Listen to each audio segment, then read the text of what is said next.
بسم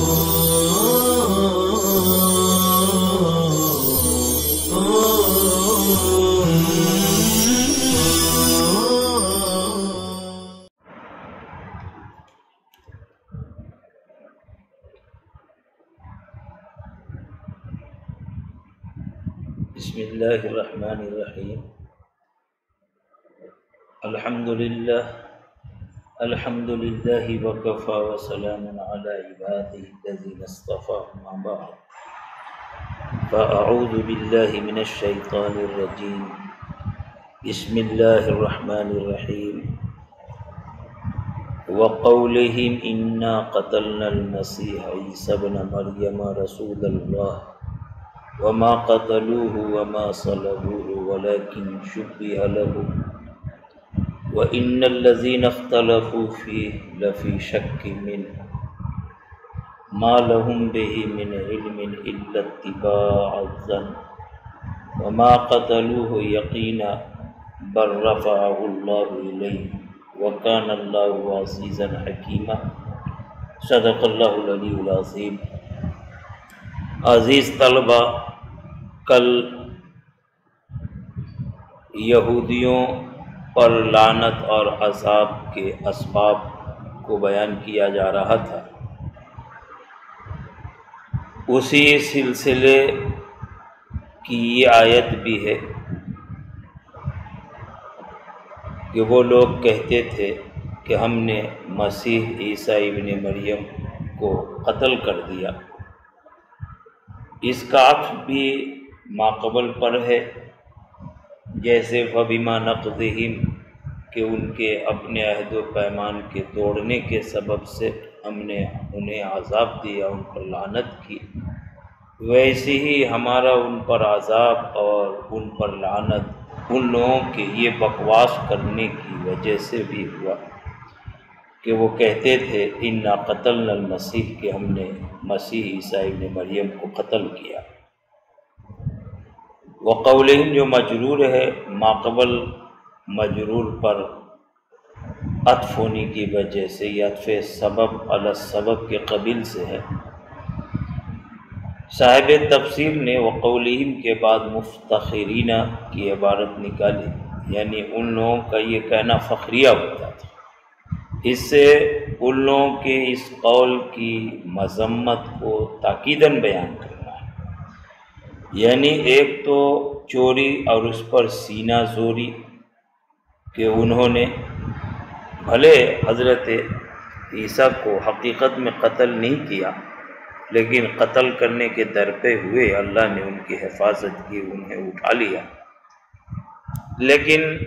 وہ لوگ سمجھتے تھے کہ ہم نے قتل کر دیا، اور اس پر بطور فخر کے اس طرح کی بات کہتے رہتے تھے۔ تو گویا ان کے اس قول کی مذمت ہی نہیں بیان کی جا رہی، بلکہ وہ اتنے خباثت بھرے لوگ تھے کہ ایک تو جرم کیا تھا، ان کے گمان کے اعتبار سے قتل کیا، حالانکہ ایسا نہیں ہوا، چھپانا چاہیے تھا، لیکن علی اعلان فخریہ ہوئی اسے بیان کرتے تھے، گویا کوئی بہت بڑا عظیم کارنامہ انجام دیا ہو۔ اس لیے مصنف نے مفتخرین کہا کہ ان لوگوں کے اس قول کی مذمت کا اندازہ لگاؤ کہ وہ فخریہ اس طرح کی باتیں کرتے تھے کہ ہم نے مسیح عیسیٰ ابن مریم کو قتل کیا۔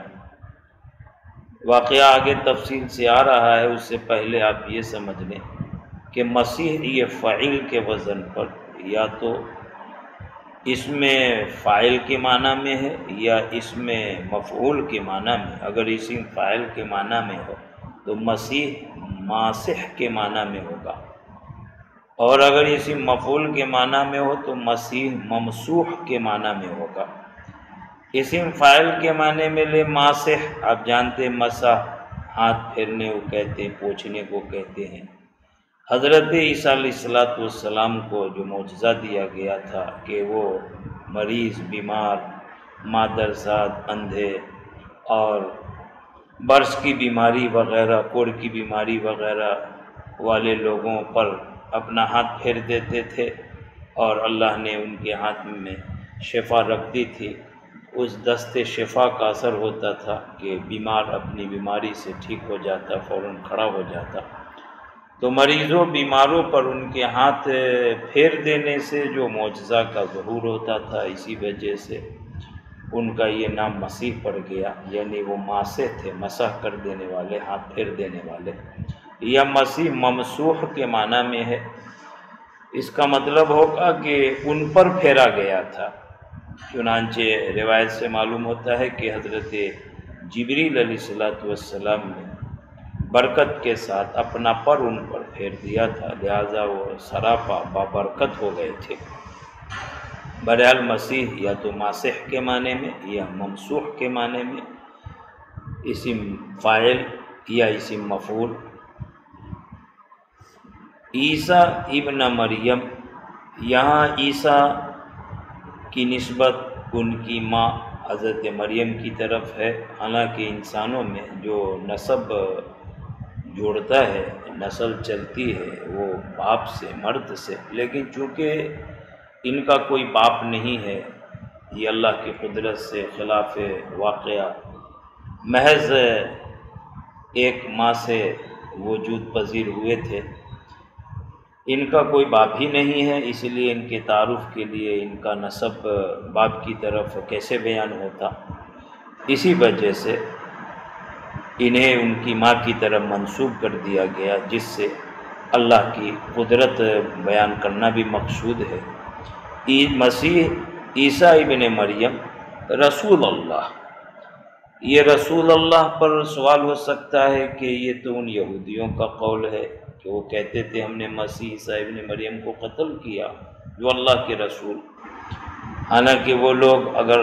حضرت عیسیٰ کو اللہ کا رسول مان لیتے تو قتل کے در پہ نہیں ہوتے، وہ تو حضرت عیسیٰ کو ساحر، ان کی والدہ حضرت مریم کو ساحرہ کہتے تھے۔ پھر یہاں رسول اللہ کیسے کہا گیا ان یہودیوں کے قول میں؟ اس کا ایک جواب یہ ہے کہ ان لوگوں کا حضرت عیسیٰ کو رسول اللہ کہنا یہ حقیقت کا اعتراف کرتے ہوئے نہیں ہے، بلکہ استہزاء، تحکم اور مذاق کے طور پر، یعنی دیکھو دیکھو یہ اللہ کے رسول بنے پھر رہے ہیں، لو ہم نے تو ان کا کام ہی ختم کر دیا، انہیں قتل کر دیا۔ یہ استہزاء، تحکم، مذاق کے طور پر ایسی ہی کہا تھا اللہ کا رسول، جیسا کہ فرعون نے حضرت موسیٰ کے بارے میں کہا تھا کہ ان رسولکم الذی ارسل الیکم لمجنون، کہ یہ وہ رسول ہے، یعنی میں تو مانتا نہیں رسول، یعنی خود یہ جو رسول بنا پھرتا ہے، دیکھو دیکھو یہ تمہاری طرف اپنے گمان میں رسول بنا کر بھیجا گیا، یہ لمجنون، پاگل آدمی ہے، دیوانہ آدمی ہے۔ تو جیسے فرعون نے حضرت موسیٰ کی رسالت کو نہیں مانا اور استہزاء اور مذاق کے طور پر انہیں رسول کہا، ان رسولکم الذی ارسل الیکم لمجنون، ویسی ہی اہل کتاب یہودیوں نے حضرت عیسیٰ کو اللہ کا رسول نہیں مانا اور بطور تحکم یعنی مذاق کے رسول اللہ کہہ دیا۔ ایک دوسرا قول یہ بھی ہے کہ رسول اللہ یہ ان یہودیوں کے کلام میں نہیں ہے، یہ یہودیوں کے قول میں سے نہیں ہے، بلکہ یہ اللہ کے کلام میں سے ہے، یہ اللہ کا قول ہے۔ یہودیوں کا قول یہاں تک ختم ہو جاتا انا قتلنا المسیح عیسی ابن مریم، اور آگے رسول اللہ یہ اللہ کا قول ہے، اللہ کا کلام۔ اللہ نے کہا دیکھو ان لوگوں کو، یہ اپنے ظام گمان میں مسیح عیسیٰ ابن مریم کو قتل کر رہے، اس پر اترا رہے، فخر کر رہے ہیں، حالانکہ یہ کتنے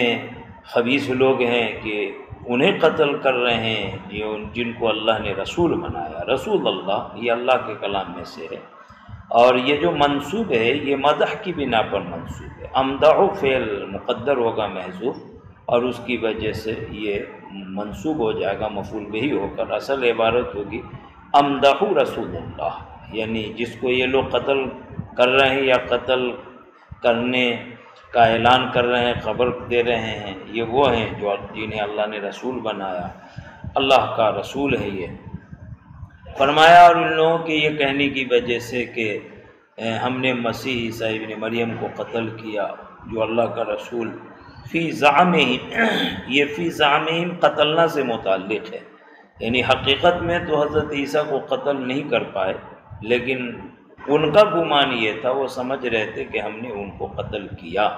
لہذا فی زعمہم یہ حقیقت کے خلاف ان کے گمان کے اعتبار سے مصنف نے کہا فی زعمہم، ان کے گمان میں۔ آگے صاحب تفسیر کی عبارت ای بے مجموع ذالک سبنا، اصل میں یہاں تک جار مجرور کے ساتھ معطوف علیہ کا بیان تھا، فبما نقضہم سے لے کر کے یہاں تک، فبما میں با حرف جار ہے اور آگے اس کا جو مدخول ہے وہ مجرور ہے، اور پھر اس پر عطف کیا گیا، معطوف علیہ سب مل کر کے یہ حرف جار کا مجرور ہیں۔ اب جار مجرور کسی نہ کسی فعل یا شبہ فعل سے متعلق ہوتا ہے، جیسا کہ نحو قاعدہ ہے۔ یہ کس سے متعلق ہے؟ مصنف نے فبما نقضہم کے بعد ایک عبارت لائی تھی، ای لعناہم بسبب نقضہم میثاقہم، کہ ان لوگوں کے اپنے عہد و پیمان کے توڑنے کے سبب سے ہم نے ان پر لعنت کی تھی۔ یہ لعنہ فعل مقدر محذوف تھا، اس سے وہ اوپر کا معطوف علیہ جار مجرور متعلق تھا۔ اب اس کے بعد جتنے بھی معطوف والے اسباب بیان کیے گئے وہ سب بھی جار مجرور ہیں، وہ کن سے متعلق ہے؟ تو مصنف نے عبارت نکالی ای بے مجموع ذالک عصبنا۔ اصل میں اس سے دو بات معلوم ہوئی، ایک تو یہ کہ یہ سارے اسباب جار مجرور مجموعی طور پر ایک ہی فعل سے متعلق ہو جائے، یا یہ کہ کسی خاص فعل سے متعلق ہو، یا الگ الگ فعل مناسبت کے اعتبار سے مقدر مان لیا جائے۔ بہرحال ایک قول یہ ہوا کہ ای بے مجموع ذالک عذبناہم، یعنی ان لوگوں کے یہ سارے کارنامے، برے کردار، ایسے اسباب بنے کہ ان سارے مجموعی اسباب کی وجہ سے عذبناہم، ہم نے ان کو عذاب دیا، اپنی سزا سے دوچار کیا۔ آگے اللہ کا کلام شروع ہو رہا ہے، یہاں تک ان یہودیوں کا قول ختم ہو گیا، وما قتلوہ وما صلبوہ، یہ اللہ کا کلام ہے۔ ان لوگوں کا یہ گمان جو عیسیٰ کے قتل سے متعلق تھا، اللہ نے اس کی تکذیب فرمائی، جھٹلایا کہ یہ اب حضرت عیسیٰ کے قتل کے دعوے میں جھوٹے ہیں۔ دونوں قول میں امتیاز پیدا کرنے کے لیے کہ ماقبل کا قول یہودیوں کا تھا، آگے اللہ کا قول ہے، ماقبل میں ان لوگوں کی خام خیالی کا بیان تھا، آگے اللہ کی حقیقت کا اظہار۔ قال اللہ تعالیٰ کہ اللہ پاک نے فرمایا تکذیب اللہم فی قتلہ، ان یہودیوں کو جھٹلاتے ہوئے حضرت عیسیٰ کے قتل کے سلسلے میں، وما قتلوہ وما صلبوہ، کہ ان یہودیوں نے حضرت عیسیٰ کو نہ قتل کیا، وما صلبوہ، اور نہ ہی انہیں سولی پر چڑھایا، انہیں سولی نہ دے سکے۔ چاہا تو تھا لیکن اللہ نے ان کو بچا لیا، ان کی حفاظت فرمائی۔ ولیکن شبہ لہ، اس کا ایک ترجمہ یہ کریں گے البتہ ان لوگوں کے لیے معاملہ مشتبہ کر دیا گیا تھا، یا یہ کہ ان لوگوں کے لیے حضرت عیسیٰ کی ایک شبیہ پیش کر دی گئی تھی۔ شبہ فعل مجہول ہے، آگے المقتول والمصلوب کا لفظ لا کر کے فعل مجہول کے نائب فاعل کو مصنف نے متعین کیا، یعنی ان لوگوں کے لیے اس شخص کو شبیہ بنا کر پیش کر دیا گیا تھا جس کو ان لوگوں نے قتل کر دیا، جو شخص قتل ہوا، والمصلوب جس کو سولی دے دی گئی، جس کو سولی پر چڑھا دیا گیا۔ اصل میں واقعہ یہ ہوا تھا، روایت سے معلوم ہوتا ہے کہ یہودیوں کی ایک جماعت نے حضرت عیسیٰ اور ان کی ماں کو برا بھلا کہا تھا۔ اس پر حضرت عیسیٰ نے ناراض ہو کر انہیں بد دعا دے دی، اللہ نے ان سب کو سور اور بندر بنا دیا۔ اب یہودی لوگ انتقام کی آگ میں سلگنے لگے اور حضرت عیسیٰ کو قتل کرنے کا ارادہ کرنے لگے۔ اللہ نے حضرت عیسیٰ کو اس سے باخبر کر دیا۔ ایک منافق آدمی تھا جو حضرت عیسیٰ پر بظاہر ایمان لائے ہوا تھا اور حقیقت میں وہ انہی یہودیوں میں سے تھا۔ اسی کو ان یہودیوں نے حضرت عیسیٰ کے پاس بھیجا کہ ان کو نکال کے باہر لاؤ اور ہم لوگ اسے سولی پر چڑھا دیں، قتل کر دیں۔ لیکن وہ منافق جب حضرت عیسیٰ کے گھر میں داخل ہوا تو اسی کو حضرت عیسیٰ کا شبیہ بنا دیا گیا، وہ ہو شکل صورت کے اعتبار سے حضرت عیسیٰ کی طرح ہو گیا، اور اللہ نے حضرت عیسیٰ کو آسمان کی طرف اٹھا لیا۔ وہ آدمی جب باہر نکلا تو لگا کہ یہ عیسیٰ ہے، اب غلط فہمی میں اسی اپنے آدمی کو عیسیٰ سمجھ کر کے ان لوگوں نے قتل کر دیا۔ یہ اصل میں واقعہ ہوا تھا۔ فرمایا ان لوگوں نے حضرت عیسیٰ کو نہ قتل کیا نہ ہی سولی دی، ولیکن شبیہ لہم، البتہ ان لوگوں کے لیے معاملہ مشتبہ کر دیا گیا، یا اس مقتول مصلوب قتل کیے ہوئے اور سولی دیے ہوئے شخص کو حضرت عیسیٰ کا شبیہ بنا دیا گیا۔ وَهُوَ صَاحِبُهُمْ بِعِیسیٰ، اور یہ انہی کا ساتھی تھا۔ یہ آدمی بتایا کہ اصل میں یہودیوں میں سے تھا لیکن منافق تھا، بظاہر حضرت عیسیٰ پر ایمان لایا ہوا تھا۔ روایت سے بعض مفسرین نے اس کا نام بھی متعین کیا کہ اس آدمی کا نام تطیانوس تھا، تا کے ساتھ، تطیانوس۔ مصنف نے کہا ہوا صاحبہم کہ یہ ان کا ہی ساتھی تھا، بے عیسیٰ، یہ بے عیسیٰ شبیہ سے متعلق ہے، لیکن ان لوگوں کے لیے حضرت عیسیٰ کا شبیہ پیش کر دیا گیا تھا، ایسے شخص کو جو حضرت عیسیٰ کے مشابہ ہو وہ ڈال دیا گیا۔ ای القی اللہ علیہ شبہ، یعنی اللہ نے اس پر، علیہ میں ہو ضمیر مقتول مصلوب کی طرف لوٹے گی، شبہ میں ہو ضمیر حضرت عیسیٰ کی طرف لوٹے گی، یعنی اللہ نے اس مقتول، اس مصلوب، وہ شخص جس کو قتل کیا گیا، تطیانوس نامی شخص جس کو سولی دی گئی، اس پر حضرت عیسیٰ کی مشابہت ڈال دی گئی، یعنی اسے حضرت عیسیٰ کی مانند کر دیا گیا، دیکھنے میں لگ رہا کہ حضرت عیسیٰ ہی ہے۔ فَظَنَّوْهُ إِيَّاهُ، لہٰذا اس شخص کو ان لوگوں نے حضرت عیسیٰ گمان کر لیا اور اسی کو عیسیٰ سمجھ کر کے قتل کر ڈالا۔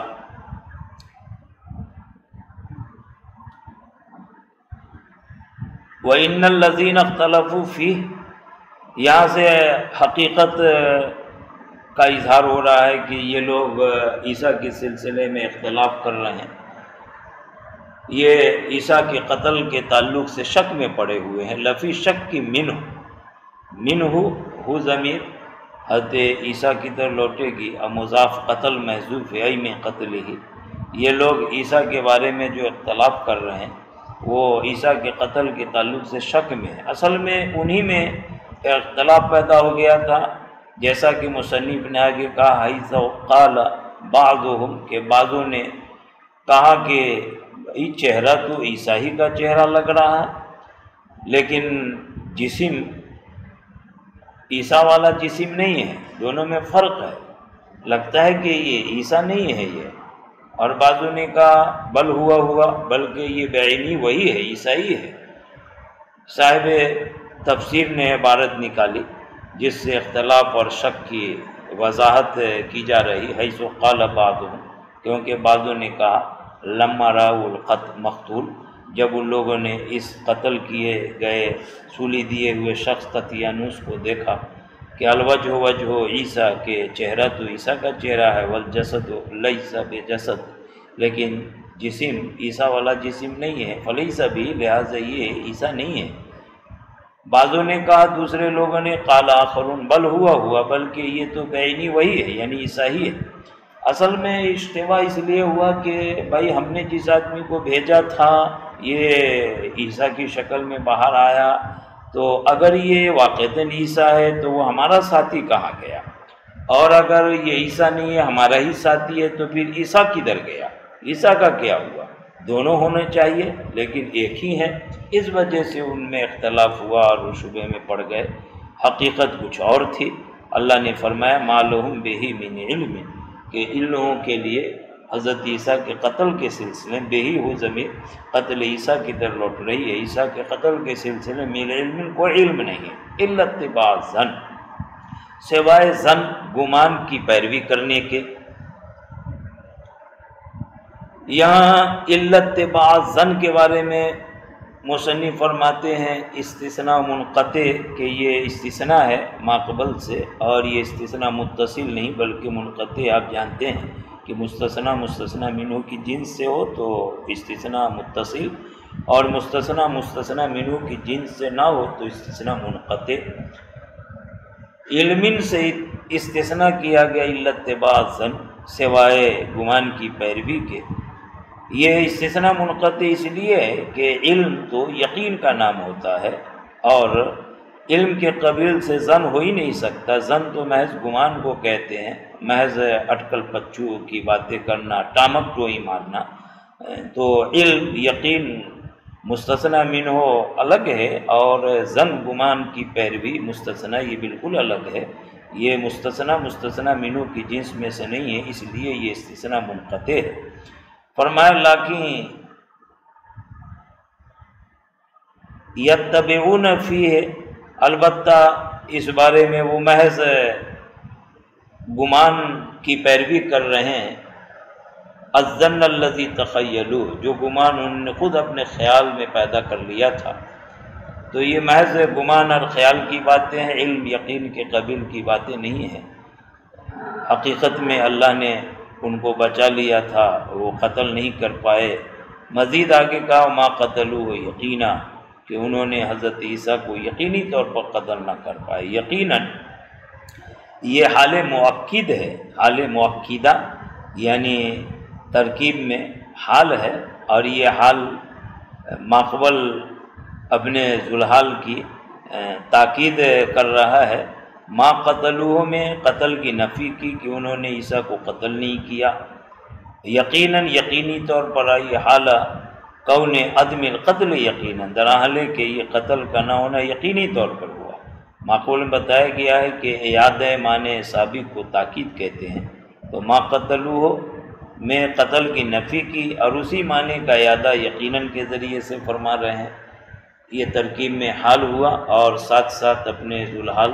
فعل قتل کی نفی کی تاکید کرنے والا حال ہوا، اس لیے اس کو حال مؤکدہ بولیں گے، وہ حال جو تاکید کر دینے والا، حال مؤکدۃ لنفی القتل، قتل کی نفی کی تاکید کرنے والا حال۔ بر رفعہ اللہ علیہ، پہلے تو قتل کی نفی کی، اب آگے اصل حقیقت کو بیان کر رہے ہیں، ایک بات سے دوسری بات کی طرف انتقال ہو رہا، منتقل ہو رہے ہیں، لہٰذا یہ بل اضراب کے لیے، انتقال منتقل ہونے کے لیے، بلکہ اللہ نے انہیں اٹھا لیا الیہ اپنی طرف۔ سوال یہ ہے کہ اللہ تو کسی حیز مکان میں نہیں ہے، اس کے لیے کوئی سمت نہیں، کوئی جہت نہیں، پھر الیہ کیسے کہا؟ اس لیے مفسرین نے اس کی وضاحت فرمائی کہ اللہ نے جو ان کو اٹھایا وہ دوسرے یا تیسرے آسمان پہ اٹھایا فرشتوں کے ذریعے سے، لیکن یہ اٹھانا اللہ کی رضا پر ہوا ہے، اللہ کے حکم اور ارادے سے ہوا ہے، اس وجہ سے الیہ کہہ دیا، بر رفعہ اللہ علیہ، بلکہ اللہ نے انہیں اپنی طرف اٹھا لیا، اپنی طرف یعنی اپنی مرضی سے، اپنے ارادے، اپنے حکم سے وہاں اٹھایا جہاں اٹھا کے رکھا فرشتوں کے ذریعے۔ ایک قول سے معلوم ہوتا ہے کہ دوسرے آسمان پہ، دوسرے قول سے معلوم ہوتا ہے کہ تیسرے آسمان پہ، بہرحال دوسرے یا تیسرے آسمان پہ حضرت عیسیٰ کو اٹھایا گیا، بر رفعہ اللہ علیہ، بلکہ اللہ نے انہیں اٹھایا اپنی طرف۔ وکان اللہ عزیزا حکیما، اور اللہ بڑے زور والے، بڑی حکمت والے ہیں۔ یہاں چونکہ اللہ کے خاص بندے کو ان کے دشمن سے بچانے کا واقعہ بیان ہو رہا ہے، ظاہر ہے کہ یہ بچانا قوت اور قدرت سے، زور اور غلبے سے ہوگا، لہٰذا واقعہ کی مناسبت سے اللہ کی دوسرے صفات میں سے یہاں عزیزاً کی صفت کا حوالہ دیا، اور اللہ پاک بڑا زور والا ہے، بڑا غلبہ والا ہے۔ عزیزاً ای فی ملک ہی، اپنی ملکیت میں، اپنی سلطنت بادشاہت میں، اپنے تصرف میں جو وہ چاہتا ہے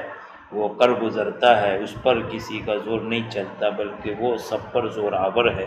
حکیمہ، یہاں حضرت عیسیٰ کو اٹھا لینے کا واقعہ ہوا، اب اس کی حکمت کیا ہے وہ اللہ ہی کو معلوم ہے، اس وجہ سے یہاں حکیماً اللہ کی صفت کا حوالہ دیا۔ جو بھی اللہ نے کیا ہے وہ اللہ کا کرنا یہ حکمت سے خالی نہیں ہے، وہ حکیم ہے، حکمت والا ہے، لہٰذا اللہ نے جو کیا ہے وہ عبث نہیں کیا ہے، حکمت کے ساتھ کیا ہے۔ اب وہ حکمت کیا ہے کہ اللہ نے اٹھایا، کہاں اٹھا کے رکھا، بچانا تو معلوم ہو گیا، لیکن اٹھانا اور اٹھانے کا محل اور جگہ اور اس کی کیفیت حقیقت یہ بھی ہو سکتا ہے، جیسا کہ روایت میں آ رہا ہے کہ حضرت عیسیٰ علیہ السلام نے آخری نبی اکرم صلی اللہ تعالی علیہ وسلم کے آنے کی بشارت سنائی تھی، اور حضرت محمد صلی اللہ تعالی وسلم کے امت میں سے ہونے کی دعا فرمائی تھی، لہٰذا ان کو زندہ اٹھا لیا گیا۔ آخر وقت میں وہ آپ صلی اللہ تعالی وسلم کی امت بن کر کے دنیا میں تشریف لائیں گے، اور خروج دجال، ظہور مہدی کا واقعہ جو روایتوں میں حدیثوں میں آتا ہے، قیامت کی علامات نشانیوں میں سے انہی میں حضرت عیسیٰ علیہ السلام کا نزول فرمانا بھی گویا وہ پہلے دنیا میں ایک بار آئے تھے نبی کی حیثیت سے، اور آخر میں جو آئیں گے وہ آخری نبی محمد صلی اللہ تعالی علیہ وسلم کے امتی ہونے کی حیثیت سے۔ اللہ پاک ان کے مرتبے کو بلند فرمائے، اور ہم لوگوں کو اپنی اس عظیم نعمت کی قدر کی توفیق اللہ عطا فرمائے کہ حضرت عیسیٰ نبی ہو کر آخر نبی کی امت میں سے ہونے کی دعا فرمائی، اور اللہ نے انہیں اٹھایا، آخر میں نازل فرمائیں گے، اور ہمیں اللہ نے بلا دعا بلا طلب کے اس آخری نبی صلی اللہ تعالی علیہ وسلم کی امت میں پیدا فرمایا۔ اللہ پاک آپ صلی اللہ علیہ وسلم سے ہمیں سچا رشتہ نبھانے اور اس عظیم نسبت کی لاج رکھنے کی توفیق عطا فرمائے۔ وآخر دعوانا ان الحمد للہ۔